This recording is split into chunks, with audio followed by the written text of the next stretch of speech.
I am Masha. I'm not so good at speaking in the microphone, so I maybe need to adjust myself a bit.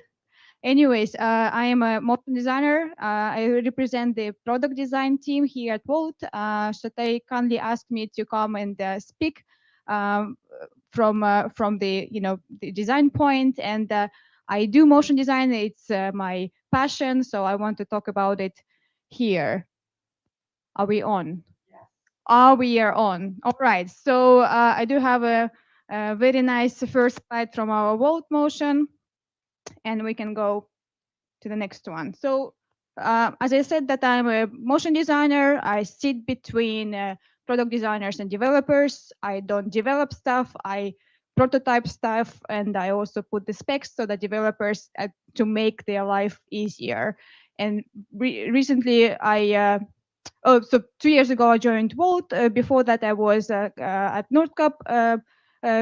Probably people from Helsinki know about it. And then before I was in the advertising when I was doing a little bit different type of motion. Okay, but what I want to talk about it now is you all know this MVP chart or pyramid or minimum lovable product. Sometimes they say it also. And I'm going to talk about the very, very top emotional design there, which is a very, very tiny, section in the pyramid. However, if you want to build the MVP, you also need to take care of that from the beginning, from the get-go. And I have a very, very big presentation. However, I'm going to cut some of this off depending on the speed, how I speak. So I'm looking at Chate, and when he tells me to stop, I will stop. If you are interested, I can speak somewhere else as well or continue speaking there. Okay, so we're going to go through what is user interface motion, why it is important, when to use it, and how to achieve it. And there's a small disclaimer. When we talk about the UI motion, we don't talk about Disney, because when I say that I am a motion designer, my parents or some people think that I am making Pixar cartoons, and I have to explain them that what I actually do. And the thing is that it's not very noticeable in the app, which is funny because that person exists and it's me, and actually I do design them, but that's not the main purpose unless we need to focus on motion somewhere. However, in most cases, it's not the main purpose. It's like, I call it the helping hand to guide the user to the goal, whether it is to buy airplane tickets or order food or find a flat online. So any end scenario can be there. All right, so we will start with why. Uh, why motion is important. It connects the dots. Basically, it shows you the transition between screen A to screen B. It indicates the spatial relationship of the elements and the flow between two states. So it reduces the load of a person understanding how he or she got there, how to get back, and this way you can build much more complex products and maybe deeper hierarchy in them. Second, it drives attention to where it's needed. So before, when we lived in the caves and in the forest, we were not the strongest kid on the block, but we were smart, we had brain, and we were basically hardwired to notice any movement from the predators, so we can rather kill it or run away from it. But basically, it's already now in our brain, and we are still triggered by the motion. And you probably can remember when you're walking in the streets, there's a lot of advertising shining on you and moving to kind of try to get your eye there. So in the product, in the digital products, we don't use it much. However, when it's needed, actually, it's a very good tool to attract attention of the user. And here I have the example that we actually have in our product. When we have a required field that is not selected, we basically highlight the required fields, and we also put the text in red and we shake it, and I will show you a bit later how we shake it, which is very easy. But anyways, So motion has a very good power to influence people's actions emotionally. And why it is so, in 40s and 1940s, they made this user tests or the study where they showed this cartoon to a group of people, and it was basic shapes, like basic triangles and a square, oh sorry, a circle, and then people started attaching emotions to the way how they animate it. So the way how fast you animate, how rapidly you do it, or if you make it maybe slower and smoother, people can attach already some character to the object. And there's a quote from Ollie Johnson. He was a co-author of the Disney book of principles of animation, and he said that you're not supposed to animate drawings, you're supposed to animate feelings. All right, here we go. The next one is that the motion holds the most powerful effect in showing the process. So when something is processing, loading, downloading, when you're submitting something, motion is the best to show that it is going continuously. Otherwise, people will think that the app has frozen. There's nothing. They will go back. They will close. They will try. So there's many much bigger space for mistake from the user if we don't indicate that there's an action being processed. And it reduces friction. So in a way that we need to load stuff. We live in a not the super fast internet connection, or you're in the train. So it sometimes happens that we are fetching something and users are waiting, and there's this thing between the perceived latency and the real latency. And perceived latency is that how users feel how much time has passed, and real latency is that how much time actually passed. So when you attach some animation or motion, people are less prone to think about the real time. They're more distracted looking at the motion, and they don't feel that there's so much, time has gone into loading. So it also helps you to kind of keep the user at the place. Okay, so I also say that imagine if you're talking to a person, and the person is reacting to your words, to your actions, to your gestures, in words, in the way how they speak, how they move their hands, how they move their eyebrows. It's all about the character. It's all about the feeling, and that's what I think of motion in the digital products. So it's something that our users, when we ask, when they say that, I don't know, like we ask, like, why do you use Wolt app? And they say, well, because it feels nicer. They don't know what it is, but they say that it feels better and it feels nicer. And that's actually not the 100% of what the motion's fault, but motion contributes to that a lot. All right, so the next chapter is when to use it. And I split it into two groups. It's functional and delightful. And let's go through them one by one. So functional is that when we want to communicate the hierarchy of the elements. It also when we want to minimize the cognitive load, when we're providing the feedback, when we want to mask the waiting period. We also, when we want to indicate the affordance and focus on what's important. And the delightful is that when you want to create this cherry on top, this polish to show that this is a brand essence, and also that you want to increase the engagement between user and the product. We do have some time still, right? Should I? Okay, all good. Still have some time. Great. Okay. Talk, so. Yes. So I do have examples, and I'm going to talk about it and also explain, how it contributes to the better user experience.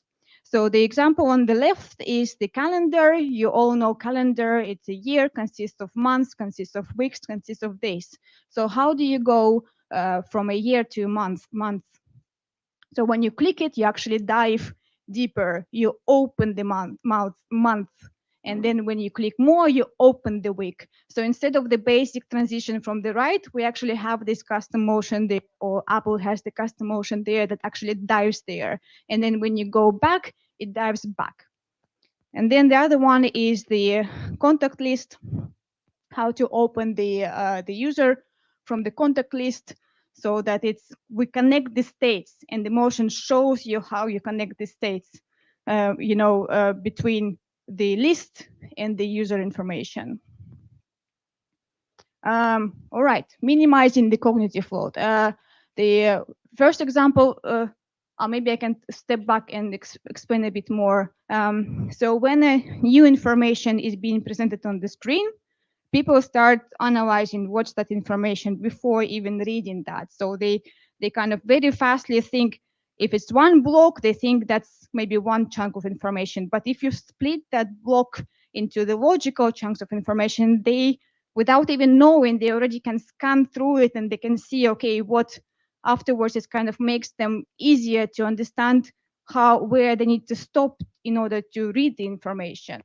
And the first example is the VR app. I was working there as a consultant before. So before, and I made this, the spinner.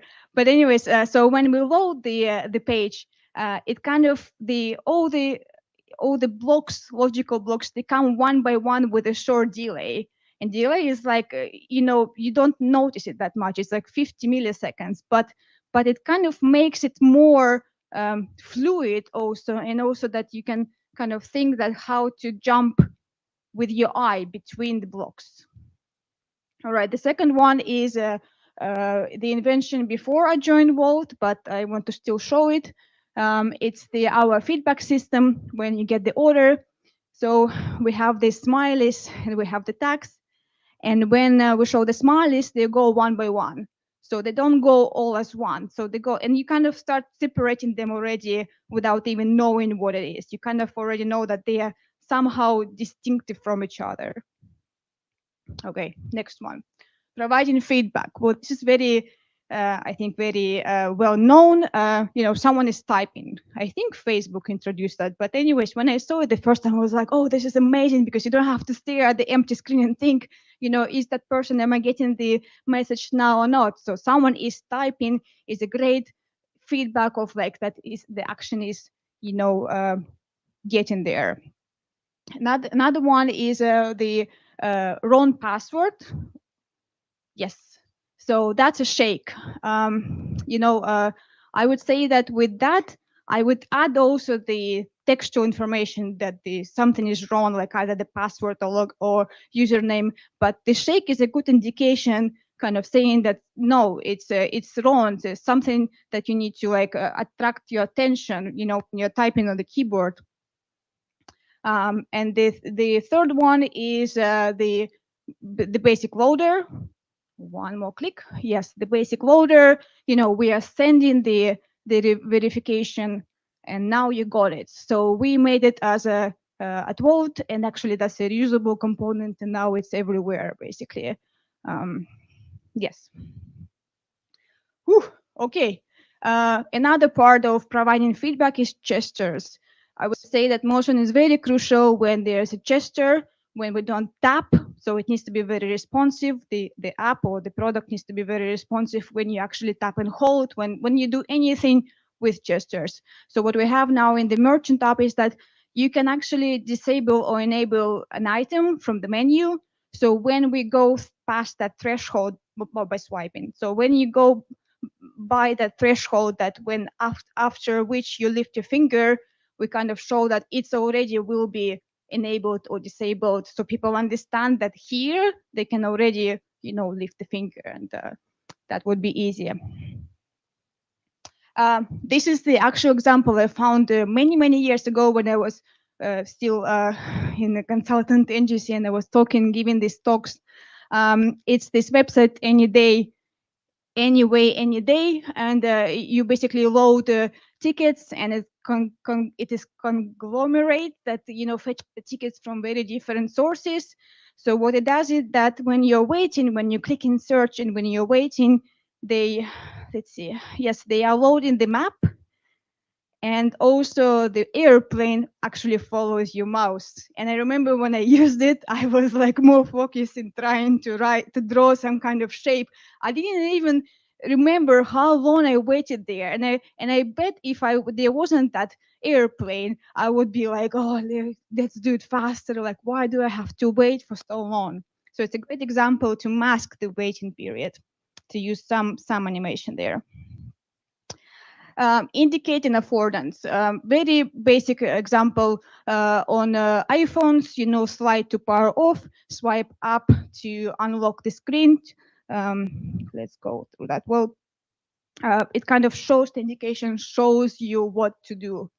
I would say that it's a bit tricky. Some people don't understand it, some people do, but the text also tells you what to do. And also the motion reinforces the action.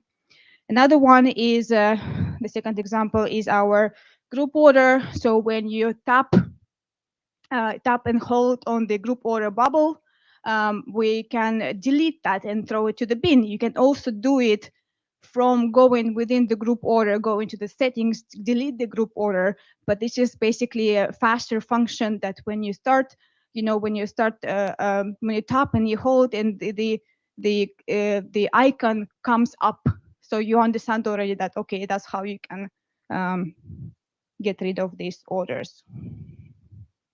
Okay, focus on important areas. Remember, I showed you the highlight that we have. So what we did is that the first time you want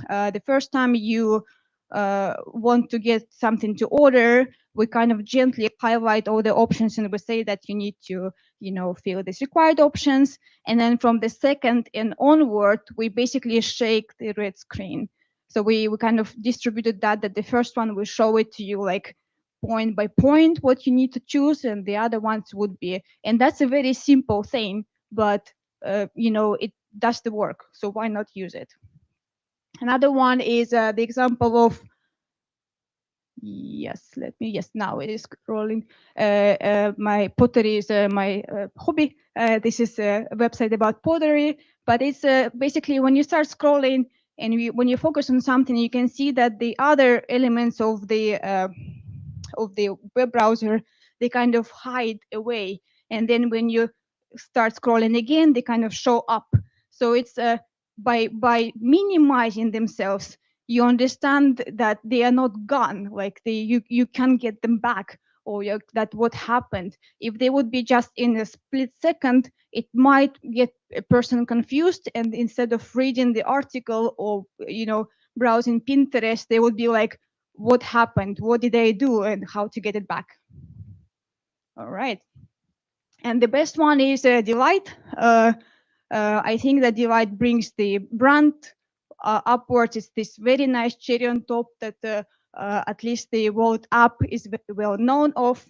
And here are the examples of I found on the internet, the rentals app basically scroll to refresh. They use these very nice buildings there. And I think that it's something that, yeah, you don't need it, but if you have it there, people would be like, "Ooh, that's nice." They're like, "Ooh, And another one is the onboarding. I think in onboarding is great to have some custom animation also, because it's the introduction is the way how you introduce the product and kind of what kind of expectations users have, because they, I don't know the exact number, but I have so many apps they opened once and I just didn't use them ever again. And if you remember the first impression matters, they say. So if you remember that onboarding is great, you are more prone to come back to it. But I am, not a person with statistical numbers. I am just speaking from myself. Anyways, the third one is our game. So when you're waiting for the order, you can play the tapping game.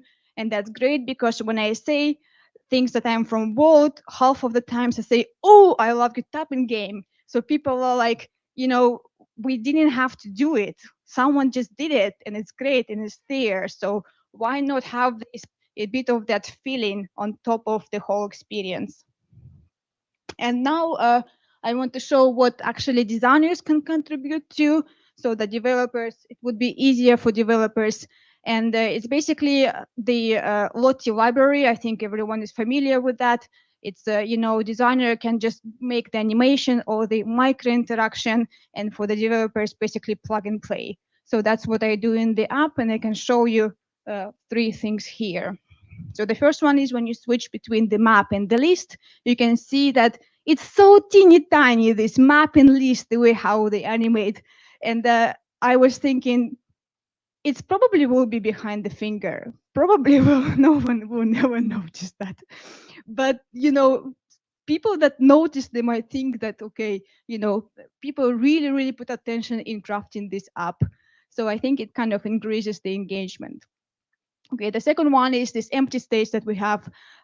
Something went wrong, you don't have internet connection, etc., etc. So there, instead of making the user, unhappy that they hit 404, we can have this animation, and they maybe they will smile, and maybe they will think, okay, it's fine. I can reload it or something else. So we have this, and we have a whole library of them. And yeah, basically from a development point of view, yeah, you need to support the library and all the updates in the library. But anyways, the animation, you don't need to animate SVG, because SVG animation for me is just pain. Another one example is our onboarding.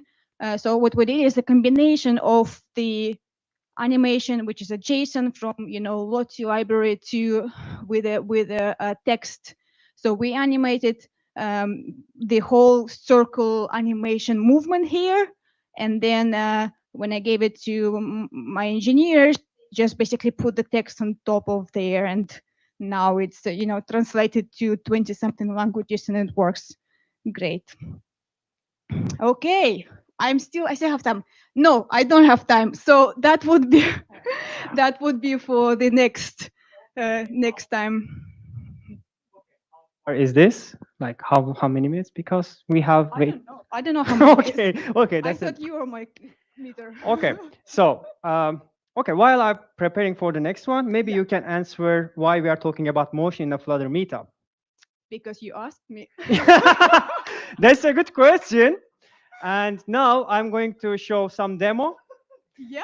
Okay. Yeah, because it takes 2 months to implement when Masha comes. Okay, I want this animation. No, okay, it's not that far, Say but that, sometimes. please. Yeah, I've been working on animation series to implement with Flutter. Masha came up and our designer's code came up. I will make a demo about it and I will explain more. But Masha, I'm really like amazed when you are presenting. We will have another talk in Flutter Global Summit. I will come back to that. But while I'm preparing, can you talk about how lonely do you feel in Helsinki about motion design? How lonely? Yes. Yes, I'm pretty lonely. Anyways, I haven't studied to be a motion designer in digital products. I'm engineer by my education. I first started in like a motion graphic designer in the ad agency, and then somehow Google Material Design and Google Material Motion led me here. So I kind of got my profession by myself, and if there's anyone who does the same thing, I would be so happy to talk to this person and exchange some, topics and ideas, because it's like I'm really happy to talk to designers, but the designers have a lot of other topics to talk to, and I like to talk about, how smooth things move. And there's a lot why we move. We can animate it in 50 other ways, but we need to understand why we animate it in a very particular way. So it comes a lot from the, you know, um, usability. Yes. Now you can go. Thank you very much. You can have that. Thank you. Okay, so we are going to talk about, we talked about motion, now we are going to talk about design at Wolt, but yeah. Thank you very much, Marsha. We don't get this kind of motion talks in Flutter meetups. This was very interesting and useful. Let's continue. So we have apps. We have more than Wolt app that you probably use the consumer app. We have courier app, and we have app for merchants, for retail business. And we have the Flutter app done in the done with Flutter. Okay, we have Flutter app for merchant app that retail staff is picking their the orders, like making the order ready. But in general, we have these apps, but we have the same design language. And I would like to talk about how our different apps look similar, give the same feeling. Okay, so we know about the Flutter architectural layers. Tom just showed this and talked about it. What we would like to talk about now is material, Cupertino, and the widgets layer. So how we differentiate our app. Using these libraries, using these layers, material widgets, Cupertino widgets, and the widgets library like column, row from Flutter, we have our own app, which is a different repository. And we would like to just show you, I would like to just show you a second. I'm having wiser, yeah. So we have our, these are the styles and all the colors we have and the icons we use in our app, some widgets here, and bottom sheets like this. And yeah, so we have these app components written with Flutter. And we use this in our app. So when we decide to build another app with Flutter, we will just use the same repo and use the same components, and they will look the same. So this was the first part and how we look the same in Flutter Picker app. And then my talk will be really short because we took quite a long time. So Alessio, don't worry, will have enough time. Yeah, okay, so continue. We will have another talk on 8th of December with Masha and Scott about how we do this animation. So you see the screenshots of an app. There is this bottom sheet, but it's a multi-page scrollable bottom sheet. And we want to look really like the movements. And when you change the page, it should look smooth. And this is really difficult to do with Flutter because in Flutter, before putting something on screen, you need to know the size of the screen, right? So you are switching from one page to another page. You need to know both pages. But in the end, you want to see one smooth page. So how we do it, we are going to explain this more in the Flutter Global Summit at 8th of December. But to do that, what I received from Masha is what you see on the right. So there are components here. You see that there is this back button, close button, and there's action button. So when you switch from one page to another page, we have the opacity animation, we have the position, size, and what else? We have quite stuff. So you see here buttons, how they change, how the opacity of the old button changed to, and then how the new page has the button visible. Yeah, so just to make a quick demo, I will explain here easier. Just a second. Yes, Wiser app. Okay, so this is a demo app. We have this home screen, and when you press generate, it shows the bottom sheet. Probably when it is on the remote, because of the refresh rate, you might not really easily see the animation, but let's continue. Let's see, but before that, Masha also asked me to do this. See, when you scroll up, there is this app bar title coming down. And then we also have elevation coming down, increasing. So how we do it in Flutter? I used flow widget in Flutter because I need to know the sizes of the widgets. For example, this select meme title, meme, select meme title. I need to know the size of it because when it is scrolling, the other one is coming down. Yeah, it's flow widget because I know the height and I'm painting in the paint stage using the flow widget. I will talk more about this because I want our talk to be less technical. Yeah, let's continue. So now let's add this. So welcome to, yes. Let's generate. So you see this size increases, size goes down. This happens really fast, right? Let's see now slow. I decrease the animation speed. So now this is what is happening now. Okay, let's continue. Choose this one. So see, it's pagination. The existing page goes left, the new page comes from right. So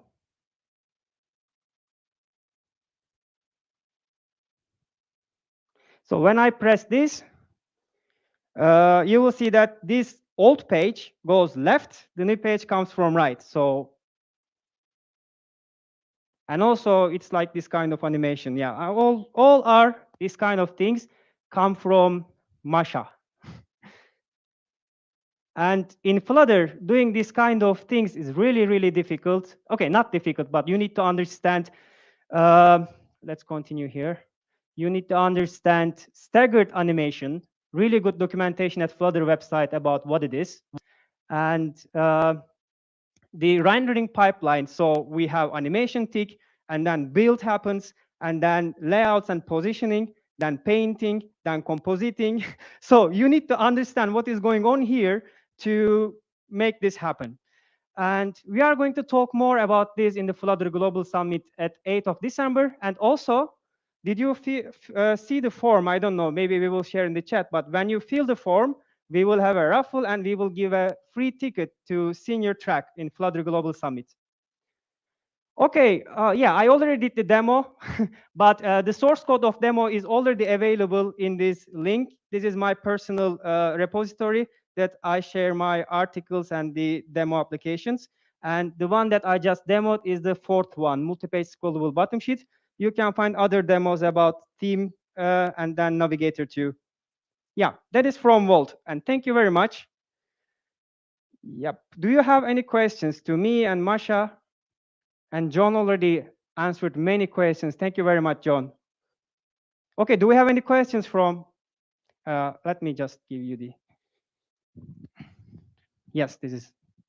So both of my questions are to Masha, actually. Nice. And, first, thanks a lot for the very insightful talks. I want to dig a bit more into the design talk and specifically about gestures. So you demonstrated how you can swipe card to the left and like dismiss it, so on. But I find that I also work a bit with design. But whenever I think of introducing gestures in my app, I say what? You can come here. Okay. Yeah, I always find it to be a bit of a dilemma between discoverability and interactivity. How do you make sure that a user actually understands the gestures, discovers it, and figures out how to use it? Yeah, that's a good question. And to be honest, I am the iPhone user, and there are some things that I haven't yet discovered because they're so hidden that you need to actually swipe somewhere. Mhm.